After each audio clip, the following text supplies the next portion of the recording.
उसे टॉयलेट आई है। वाओ, आज खाने में क्या बनाया है? दाल, रोटी और बैंगन की सब्जी। मम्मी आप हमेशा बैंगन की सब्जी क्यों बनाते हो? अरे मेरा बच्चा, आज खा ले, कल तू जो बोलेगी वो मैं बना दूंगी। पक्का? हाँ हाँ पक्का। प्रॉमिस? प्रॉमिस। मेरे पसंद की सब्जी। हाँ तुम्हारे पसंद की सब्जी, लेकिन अभी जाओ फटाफट चेंज करो क्योंकि ट्यूशन के बच्चे आने वाले होंगे। ठीक है। रोहित ये क्या है? फिर से होमवर्क पूरा नहीं है तुम्हारा? चलो बैठो और अभी करो। बाकी सबने किया होमवर्क? Yes madam. दिखाओ। अंश कहाँ है? 2 दिन हो गए, दिख नहीं रहा। कहाँ है? पता नहीं मैडम।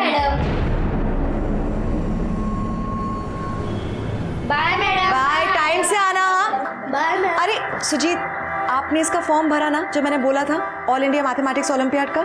नहीं मैडम, वो नहीं भरा है मैंने। क्यों नहीं भरा? एक्चुअली थोड़ी पैसे की प्रॉब्लम चल रही है इसलिए। अरे पर मैंने आपको बताया ना कि आपका बच्चा कितना होशियार है। प्लीज इसे जाने दीजिए और पैसों की फिक्र बिल्कुल मत कीजिए, मैं इसकी फीस भर दूंगी। आप बस इसका हौसला बढ़ाइए। Thank you madam. चलो जाओ और होमवर्क करना। हाँ टाइम से आना कल। चलो bye ma'am. Bye. Bye. Hello. अपनी नहीं तो कम से कम अपने बच्चों की चिंता कर। कब तक छुपाएगी उसे? बता दे कहाँ है, वरना उसके किए की सजा तुझे और तेरे बच्चों को भुगतनी पड़ेगी। खबरदार, जो मेरे बच्चों को हाथ भी लगाया तुमने तो। Hello hello hello. खुशी,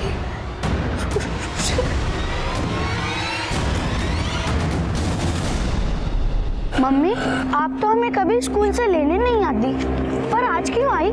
आज के बाद स्कूल से लेने ही नहीं, छोड़ने ही मैं ही आऊंगी।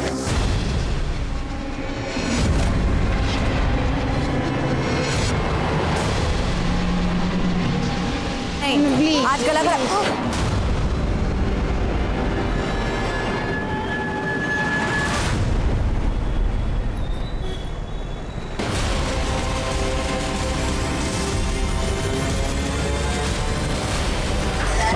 टीम आ गया।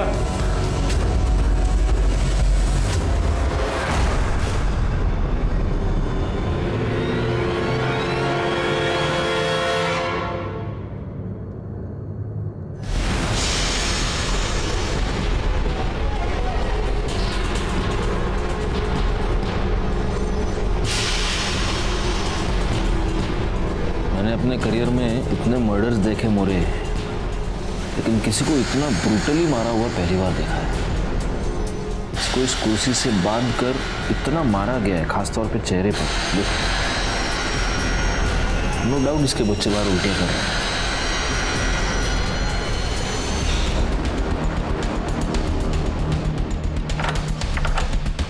सर डोर लैच सब कुछ इंटैक्ट, फोर्स एंट्री का कोई भी निशान नहीं।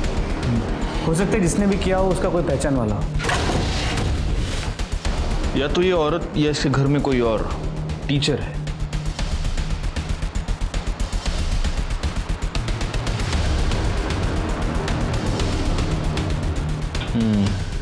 प्लेट देखकर लग रहा है कि विक्टिम ने पहले खाना खाया है और फिर उसका मर्डर हुआ है।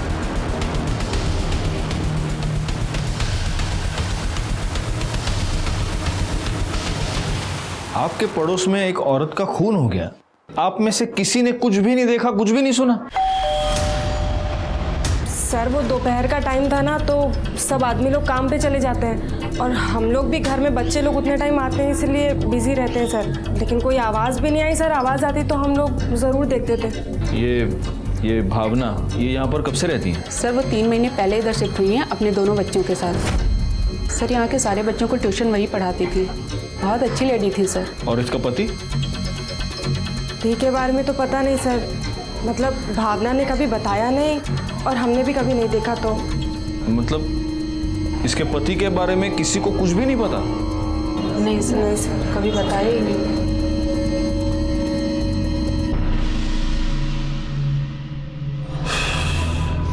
मोरे, जिस तरह से इस भावना को कुर्सी से बांधकर टॉर्चर करके मारा गया है, ऐसे लगता है कि किसी ने उस पर 3rd डिग्री का इस्तेमाल किया। कोई उससे कोई इंफॉर्मेशन निकलवाना चाहता था। एक काम करो, उसकी CDR डिटेल्स निकालो, शायद उसमें कुछ मिल जाए। जी सर। और सर मैंने बिल्डिंग में CCTV कैमरा के लिए पता किया। हाँ तो सर इस बिल्डिंग में CCTV कैमरा तो क्या, वॉचमैन भी नहीं है।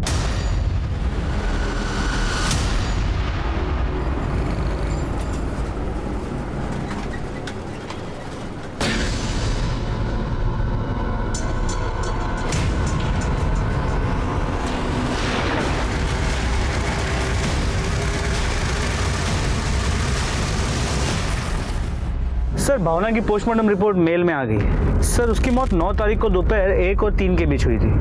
उसके चेहरे पे कई सारे इंजरी मार्क्स और गला दबाने की भी कोशिश की गई, और मरने के पहले ना उसके साथ कोई असल्ट हुआ है ना कोई।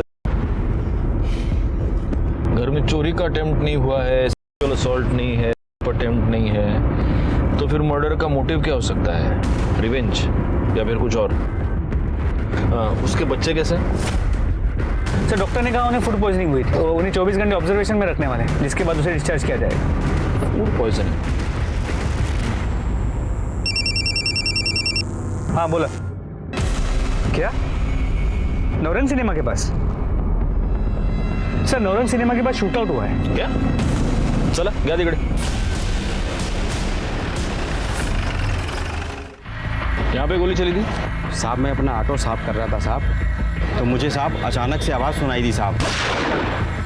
शायद वहाँ पे एक बंदा खड़ा था साहब, शायद उसी ने गोली चलाई साहब। और साहब यहाँ पे एक बंदा था, शायद उसी को मारने के लिए गोली चलाई, और उसको गोली नहीं लगी, वो भाग गया साहब। फिर मैंने देखा यहाँ वाला एक बंदा भी भाग गया साहब। फिर मुझे ऐसा लगा साहब मेरे ऑटो में किसी ने पटाखा फोड़ दिया हो। चेक करो, हटो जरा।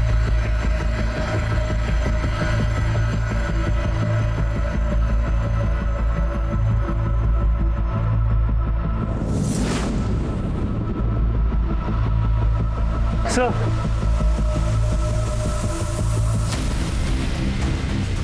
तुमने इस बुलेट को हाथ तो नहीं लगाया? नहीं साहब मैंने इसको हाथ नहीं लगाया, मैं तो अभी अभी देख रहा हूँ इसको। मोरे, देखकर ऐसा लगता नहीं कि ये किसी देसी कट्टे की गोली है, प्रॉपर पिस्टल की लगती है। इसको बैलिस्टिक टेस्टिंग के लिए भेज दो। अच्छा, जिस बंदे ने वहाँ से गोली चलाई उसका स्केच बनवा सकते हो? नहीं साहब, उसने तो मुंह पे कपड़ा बांधा हुआ था साहब। और जिस पे गोली चली उसको तुम में से कोई पहचानता है क्या? नहीं साहब, नहीं साहब, नहीं।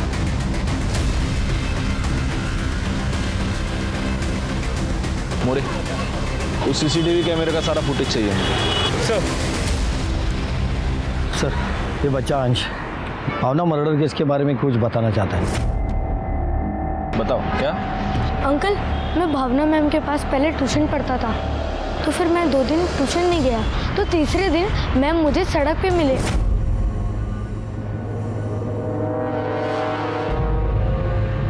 अंश, अंश 2 दिन हो गए, ट्यूशन क्यों नहीं आए? मैम मैंने वो हिंदू ताई को गुंडों से बचाया था, तो फिर आई ने कहा कि 2-3 दिन बाहर मत निकलो, इसलिए नहीं आया था मैम।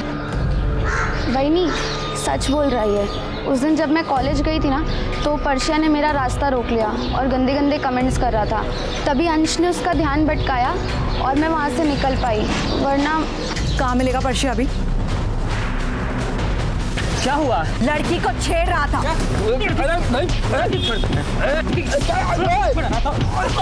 शर्म नहीं आती तुम्हें? आज के बाद कभी भी मैंने तुझे किसी लड़की को छेड़ते हुए देखा या रोकते हुए देखा तो हम सब मिल करके पुलिस कंप्लेन करेंगे, समझा तू?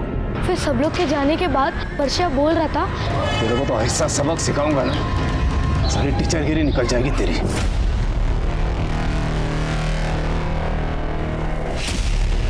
अंश रहते गाँव? लक्ष्मी चौल। करडे याला घरी घेऊन जा, ये अंकल तुमको घर ले जाएंगे। हाँ थैंक यू। चल बैठ। मोरे, इस पर्चा को उठा फौरन। सर ये भावना के फोन पे बार बार पापा नाम से कॉल आ रहा है। हेलो हेलो, आप कौन बोल रहे हैं? पहले आप बताइए आप कौन बोल रहे हैं? नंबर तो भावना नु छे। हाँ ये नंबर भावना का है। आप उसके पापा हैं क्या? हाँ ऐसा ही समझ लीजिए, मैं उसके father in law Jagdish Ganatra बोल रहा हूँ। और आप? देखिए मैं अंधेरी से सीनियर इंस्पेक्टर राजेश यादव बोल रहा हूँ। भावना कहाँ है और उसका फोन आप लोगों के पास क्या कर रहा है? Mister Ganatra, I am very sorry to inform you, लेकिन आपकी बहू भावना का मर्डर हो चुका है। व्हाट? मर्डर? ये उसका फोन हमें क्राइम स्पॉट पर मिला। लेकिन कौन, क्यों, ऐसा कैसे हो सकता है? बच्चे कहाँ हैं? बच्चे ठीक हैं, लेकिन आप प्लीज जल्दी से जल्दी अंधेरी पुलिस स्टेशन आ जाइए। मैं अपना नंबर आपको भेजता हूँ।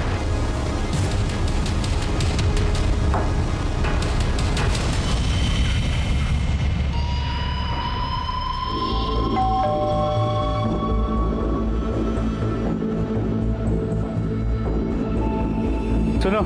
हाँ साहब। ये पर्चा ये रहता है ना? हाँ साहब। कहाँ गए, कुछ पता है? नहीं साहब, मुझे कुछ नहीं पता। सुनो, ये ठेला यही लगाते हो? हाँ साहब। ये सामने जो परसा रहता है उसे पहचानते हो? हाँ साहब। कहाँ गया है, कुछ पता है? साहब उसको तो हम कब से देखे नहीं हैं, पता नहीं कहाँ गया वो। ठीक है, कर्टेन से नंबर क्या, तुम भी इनका नंबर ले लो। अगर ये परसा घर पे आता है तो सबसे पहले हमें इन्फॉर्म करोगे। जी साहब।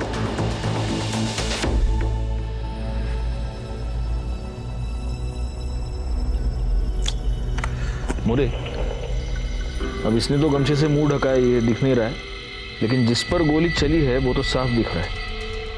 एक काम करो, ये इतना इमेज क्रॉप कर दो और इसकी इमेज सर्कुलेट करो, हमें पता तो चले ये है कौन जिसके ऊपर इतना बड़ा शूट आउट हो गया और उसने अभी तक रिपोर्ट नहीं किया। सर, ते जगदीश गनात्रा आलेत। बुलाओ उन्हें।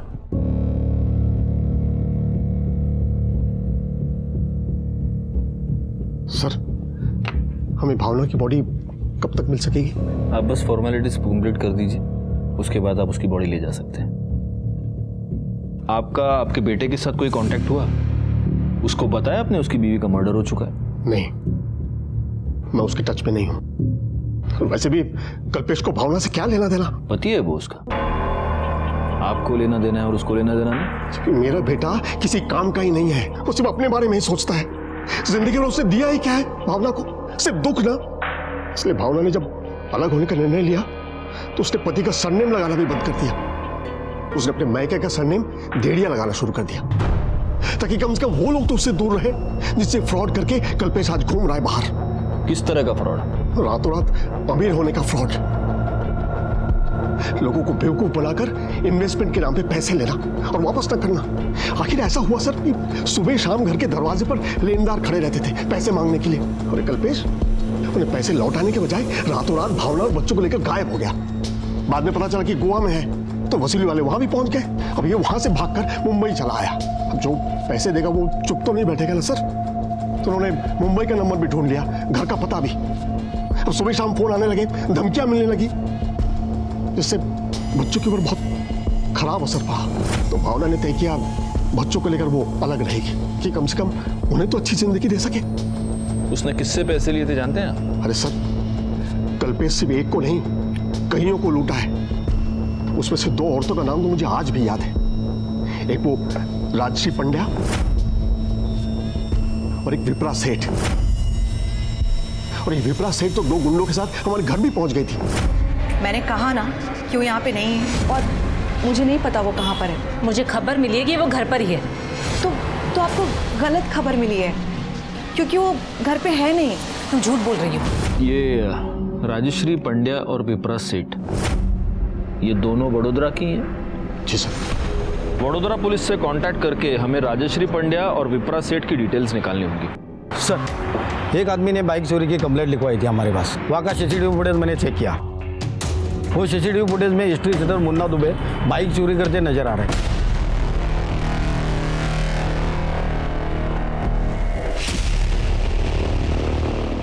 इसका फोटो लेकर सारे पुलिस स्टेशंस में और अपने खबरों में सर्कुलेट कर दो। Okay sir. मोरे, हम बच्चों के साथ चलकर बात करते हैं। मम्मी बहुत अच्छी थी, पर पापा अच्छे नहीं है सर। क्यों? पापा क्यों अच्छे नहीं हैं? क्योंकि वो हमेशा मम्मी से झगड़ा करते थे। एक बात बताओ, तुम लोग मम्मी के साथ शिफ्ट हो गए, तब उसके बाद तुम्हारे पापा तुमसे मिलने के लिए यहाँ पर आए थे? हाँ, 2-3 बार आए थे, पर वो आकर भी मम्मी से झगड़ा ही करते थे। अच्छा, मुझे एक और बात बताओ, तुम्हारे पापा को पूछते हुए कभी कोई और यहाँ पर आया था? नहीं। एक मिनट, ये आदमी? नहीं अंकल। Are you sure? पर एक दिन जब मम्मी हमें स्कूल से लेकर आ रही थी, तब सड़क पर एक आंटी मिली थी। आजकल अगर राजश्री तुम यहाँ? तुझे क्या लगा तू और तेरा पति भाग के यहाँ आ जाओगे तो किसी को पता नहीं चलेगा? देखो, मेरे और मेरे पति का कोई लेना देना नहीं है। तेरा उसके साथ क्या, उसका भी तेरे साथ कोई लेना देना नहीं है। भूल गई? तेरे होते हुए भी वो मेरे पास आया था। प्यार का नाटक करके 20 लाख का चूना लगा के गया। और इस लिस्ट में मैं अकेली लड़की नहीं हूँ और बहुत सारी लड़कियां हैं, बाकियों का तो मुझे पता नहीं, लेकिन मैं उससे बदला लिए बिना उसे नहीं छोड़ने वाली हूँ। ठीक है, अभी हम लोग चलते हैं, तुम अपने दादाजी के साथ अच्छे से रहना।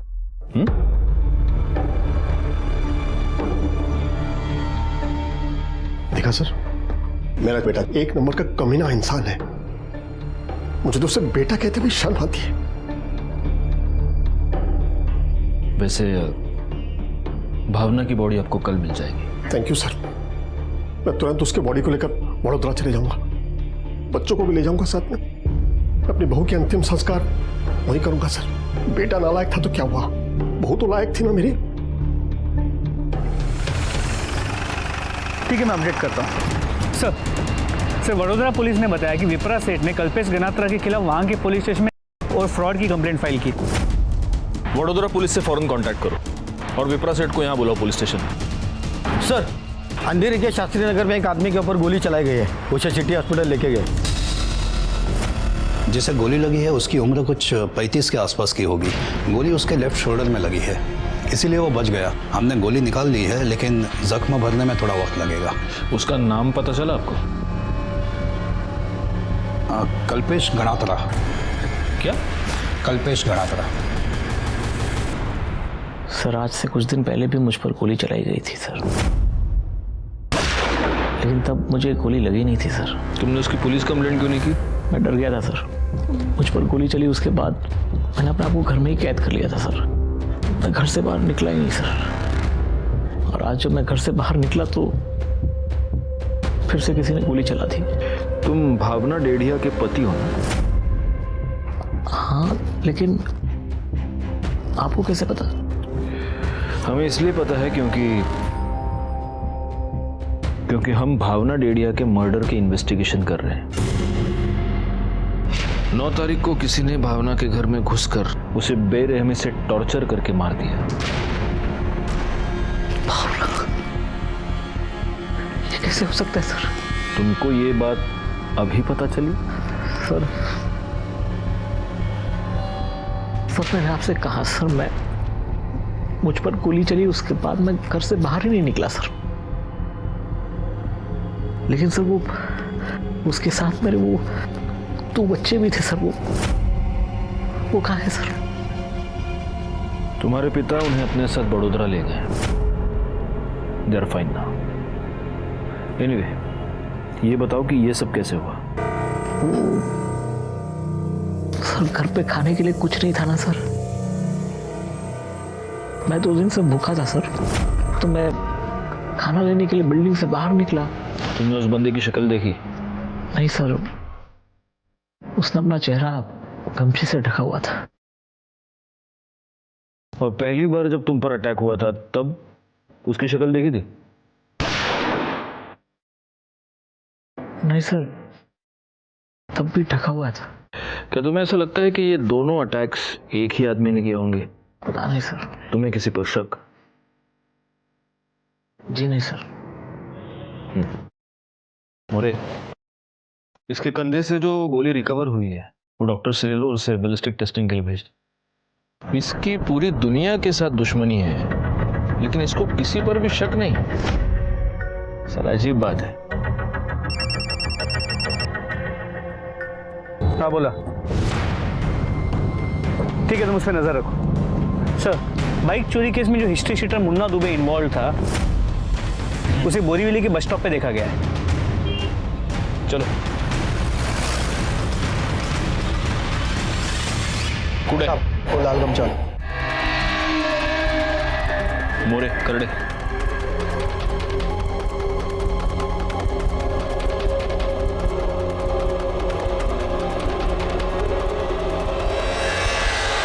अरे करड़े, सर के पास जाओ। मोरे, एम्बुलेंस। सर, बहुत लंबे के लिए अंदर भेजूंगा तेरे को मैं। अब अगर बचना है तो सिर्फ एक तरीका है। बोल, किसका सुपारी लेके आए थे इधर? बोल बोल। नहीं बोलेगा? करड़े। सर, कल्पेश। पानी। कल्पेश गणात्रा की सुपारी दी थी तुम्हें? हाँ? किसने तेरे को सुपारी? बोल। बता दो। वो राशि पांड्या ने सुपारी दी थी, पर सब मैंने नहीं मारा। सब मैं जब उसके घर गया तो उसे मारने के लिए, तो वो घर पे था ही नहीं साहब। मैं नीचे आ गया और उसका इंतजार करने लगा कि जैसे वो आएगा वो उसे टपका दूंगा। लेकिन जैसे मैंने पुलिस की गाड़ी देखी, मैं डर के मारे वहाँ से बाइक उठा के भाग गया साहब। बाद में मुझे पता चला कि उसको किसी ने गोली मार दी, तो मैं सोचा कि काम तो हो ही गया, मुझे यहाँ से निकल जाना चाहिए, बेकार में मैं फंस जाऊँगा साहब। साहब थोड़ा पानी दिला दो। पानी ना? हाँ। पुलिस वाले को गोली मारी है तुमने? कर दे गाला मिर्ची। साहब तो राजश्री पंड्या मैडम, तुमने भावना को टॉर्चर किया, उससे कल्पेश का पता निकलवाया और फिर तुमने कल्पेश की सुपारी दे दी। सर, अगर मैंने उसके नाम की सुपारी दी होती तो आज वो जिंदा नहीं होता। मैंने भावना को टॉर्चर नहीं किया, मैंने उससे सिर्फ कल्पेश का एड्रेस मांगा था। मांगा था? तुम्हारी भाषा में इसको मांगना कहते हैं। कल्पेश की सुपारी क्यों दी, बोलो? सर, दी तो नहीं थी, लेकिन अब देना चाहती हूँ। उसने मेरे साथ प्यार का झूठा नाटक किया सर, और उसी झूठे प्यार के पागलपन में मैंने उसके ऊपर 20 लाख रुपए लुटा दिए। कितना मजाक बना मेरा उसके बाद। तो बदला लेने के लिए भी थोड़ा पागलपन तो होना चाहिए ना। बैठो बैठो। तुम्हारा पागलपन तो दिख ही रहा है। वैसे तुम्हारी इंफॉर्मेशन के लिए बता दूं, राजश्री, जिसको तुमने सुपारी दी थी वो हमारी कस्टडी में है और उसने सब कुछ बक दिया है। सर, कोई कुछ भी बोलेगा, उससे ये साबित तो नहीं होता ना कि मैंने उसे सुपारी दी है। नहीं, बिल्कुल नहीं होगा, लेकिन तुम्हारे कॉल रिकॉर्ड से ये साबित हो रहा है कि मुंबई के एक हिस्ट्री शीटर से तुम कांटेक्ट में थी। हाँ, लेकिन कांटेक्ट करने का मतलब ये तो नहीं है ना सर कि मैंने उसे सुपारी दी है। ये भी हम साबित करेंगे। पाटिल मैडम, बिठा के रखो इन्हें। चलो उठा। कल्पेश गणात्रा पर जो पहला अटैक हुआ वो स्मिथ एंड वेसन पिस्टल से हुआ था। अगर बैलिस्टिक रिपोर्ट के मुताबिक इस बार भी यही पिस्टल यूज किया गया है, तो हो सकता है कि ये दोनों अटैक्स एक ही आदमी ने किए। सर, वडोदरा पुलिस विप्रा शेठ को लेके आई है। कल्पेश ने मुझे सिर्फ फाइनेंशियली ही नहीं, इमोशनली भी चीट किया है। जब मुझे पता चला कि उसने मेरे साथ प्यार का नाटक मेरे पैसों के लिए किया है, तो मैंने उस पर फ्रॉड और के चार्जेस लगाकर उसकी कंप्लेंट करा दी, लेकिन वो बचकर भाग गया। मुझे खबर मिली है कि वो घर पर ही है। तो आपको गलत खबर मिली है। तुम झूठ बोल रही हो। वो देखो पीछे वाले कमरे से भाग रहा है। कहाँ जा रहा है? कहाँ भाग रहा है तू?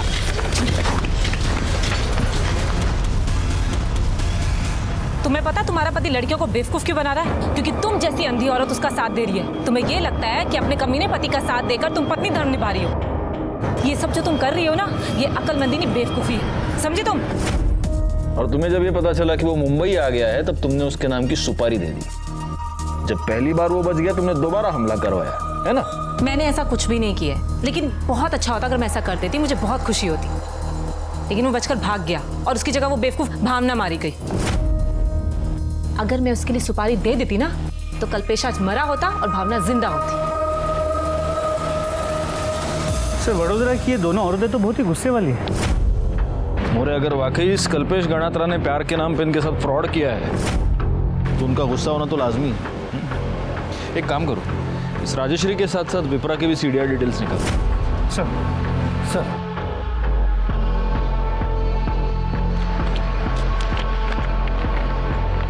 सर, कल्पेश गणात्रा पे जो दूसरी बार गोली चली थी, उसकी बैलिस्टिक रिपोर्ट। ओह, इस बार गाउठी कट्टा यूज हुआ है, यानी दोनों बार दो अलग अलग वेपन से फायर हुआ है।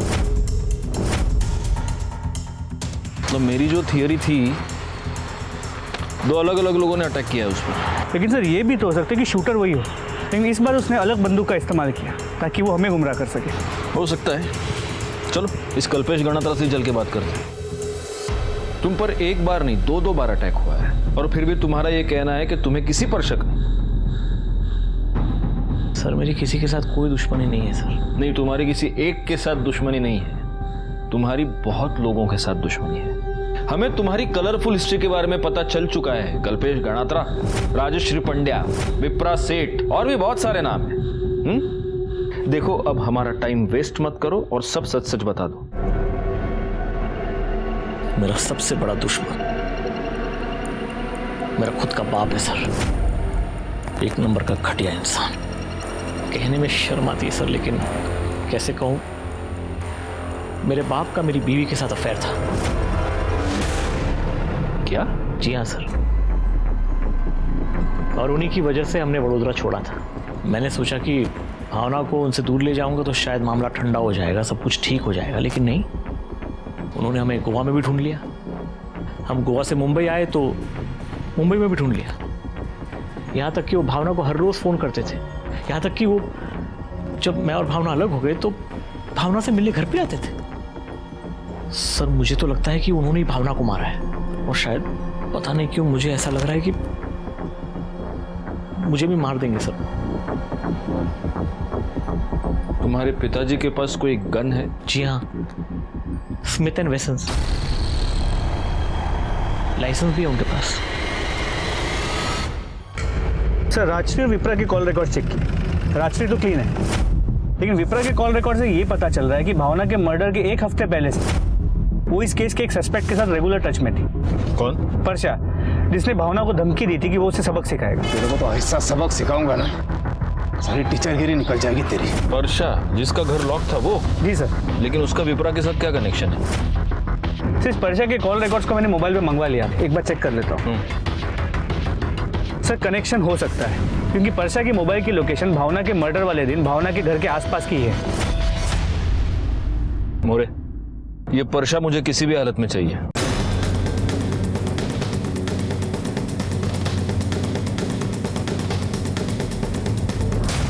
बोल। वो विप्रा को पहले से किधर से पता चल गया था कि वो मेरा भावना के साथ पंगा है, तो उसने सामने से मेरे को फोन किया था साहब। बोली वो भावना से कल्पेश का पता निकल के देंगे ना तो मेरे को 50,000 रुपये देगी साहब। मैं जेब से कर था साहब, एकदम पोका।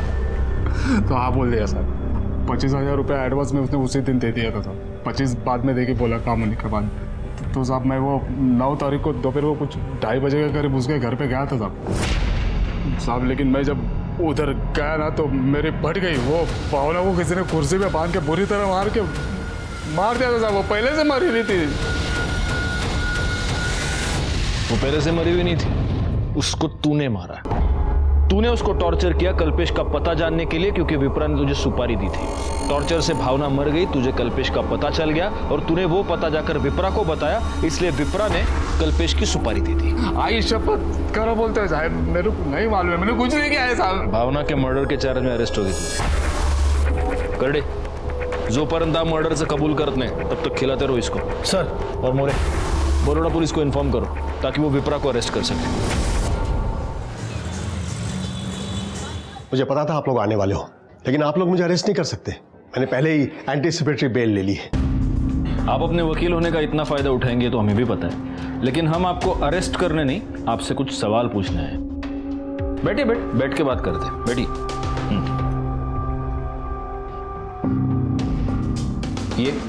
ये मेरा छोटा बेटा चेतन।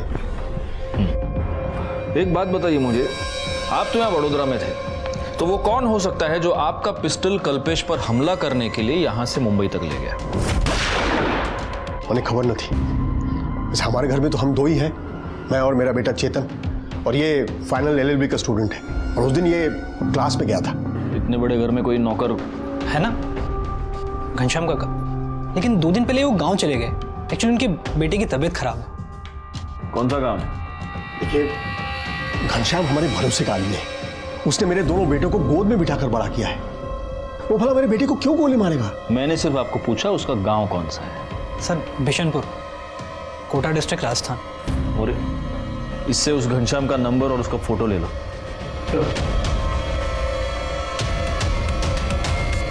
अगर आपके सवाल खत्म हो गए तो क्या मैं जा सकता हूं? अर्जेंट मीटिंग है। नहीं, एक फाइनल सवाल, आपका और आपकी बहू भावना का कब से अफेयर चल रहा था? What? आशु बकवास है। आप ऐसा सोच भी कैसे सकते हैं? भावना मेरी बेटी जैसी थी। ये मैं नहीं कह रहा हूं, ये आपका बेटा कल्पेश कह रहा है कि आपका उसकी बीवी के साथ, यानी आपकी बहू के साथ अफेयर चल रहा था। मेरे बाप का मेरी बीवी के साथ अफेयर था। ये कल्पेश भी था। वो अपने बाप और बीवी के बारे में इतनी गंदी बात सोचता है, ये मुझे पता ही नहीं था। आप अक्सर उसके घर आते जाते थे, दिन में 3-3 बार उसको फोन करते थे, इसका क्या मतलब था? क्या मतलब है? मतलब वो मेरी बहू थी, मेरे पोता पोती उसके पास थे, तो वो कैसे हैं जानने के लिए मैं उन्हें फोन करता था। सर, घनश्याम के कॉल रिकॉर्ड्स और मोबाइल लोकेशन के मुताबिक वो राजस्थान के बिशनपुरा गांव में है। 9 सितंबर को सुबह 10 बजे उसका फ़ोन बड़ौदा में स्विच ऑफ है और 11 सितंबर को बिशनपुरा गांव में ऑन हुआ है। सर, वडोदरा से मुंबई जाने में कितना टाइम लगता है? सर करीब 7 से 8 घंटे। और वडोदरा से ये कोटा बिशनपुरा? तो हो सकता है 10 से 11 घंटे हो। लेकिन सर आप ये सब क्यों पूछ रहे हैं? इसलिए पूछ रहा हूँ क्योंकि शायद कल्पेश पर जो अटैक हुआ है उससे इस घनश्याम का लेना देना हो सकता है।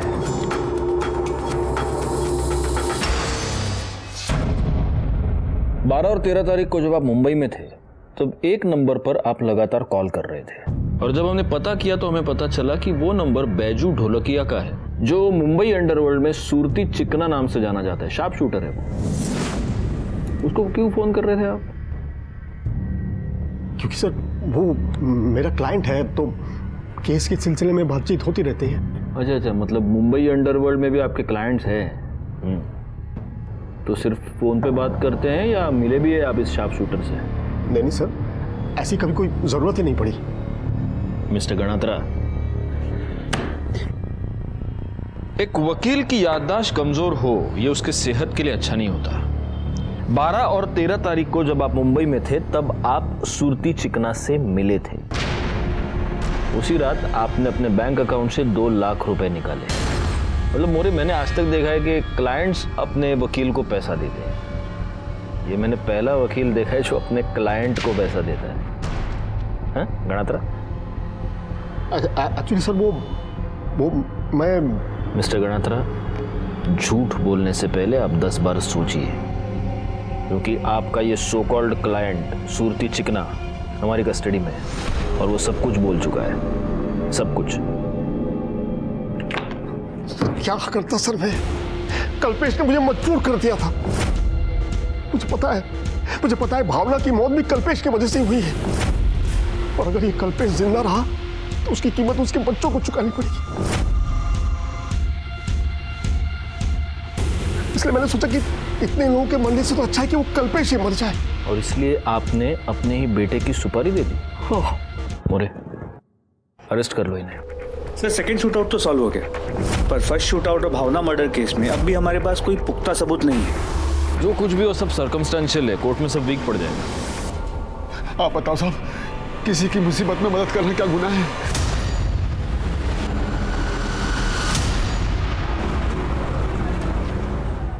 लो मोरे, वड़ा पाव खाओ। नहीं सर, मुझे नहीं। क्यों? सर एक्चुअली पेट खराब है, फूड पॉइजनिंग हो गई। Food poisoning? लगता है तुमको ढोकला फाफड़ा सूट नहीं हुआ। हाँ नहीं सर, ऐसी बात नहीं है, मतलब पता नहीं क्यों। मोरे, एक काम करते हैं, इस कल्पेश गणात्रा पर जो पहला शूट आउट हुआ था उसका सीसीटीवी फुटेज दोबारा चेक करते हैं। निकालो फौरन। Sir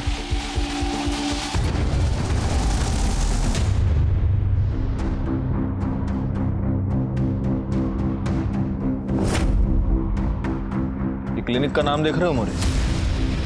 doctor Deshmukh clinic. एक काम करो, भावना की पीएम रिपोर्ट और खुशी और रुशील के डिस्चार्ज पेपर्स लेकर आओ। सर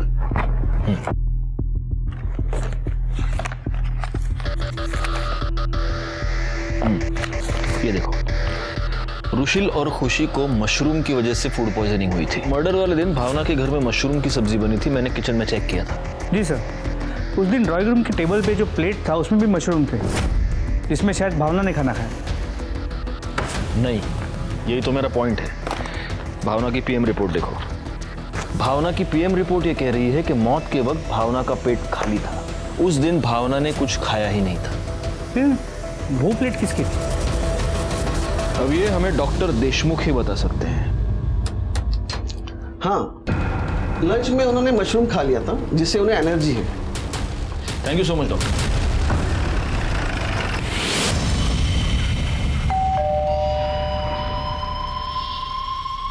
जरा दरवाजा खोलो, तुमसे बात करनी है। ये क्या बकवास कर रहे हैं आप? जिसने मर्डर किया उसको पकड़ नहीं पा रहे, इसलिए मुझे फंसा रहे हो।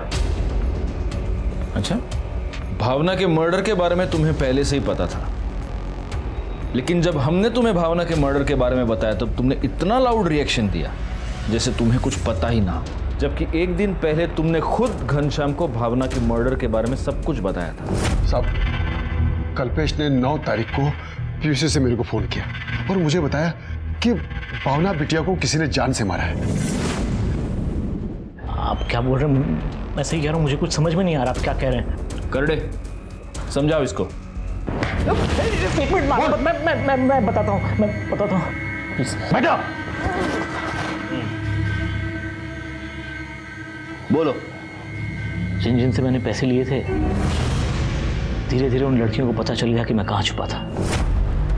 मुझे नहीं पता वो कहाँ पर है। पहले तो भावना बचा लेती थी, लेकिन मुझसे अलग होने के बाद वो मेरे किसी काम की नहीं थी।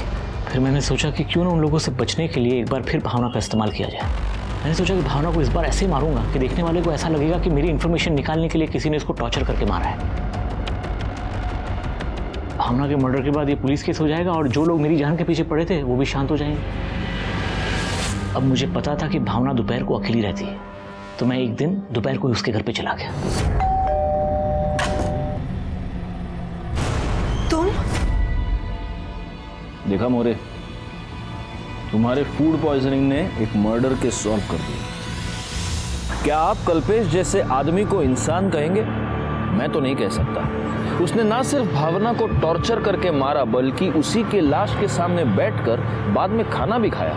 एक जानवर भी ऐसी वहशियाना हरकत नहीं कर सकता।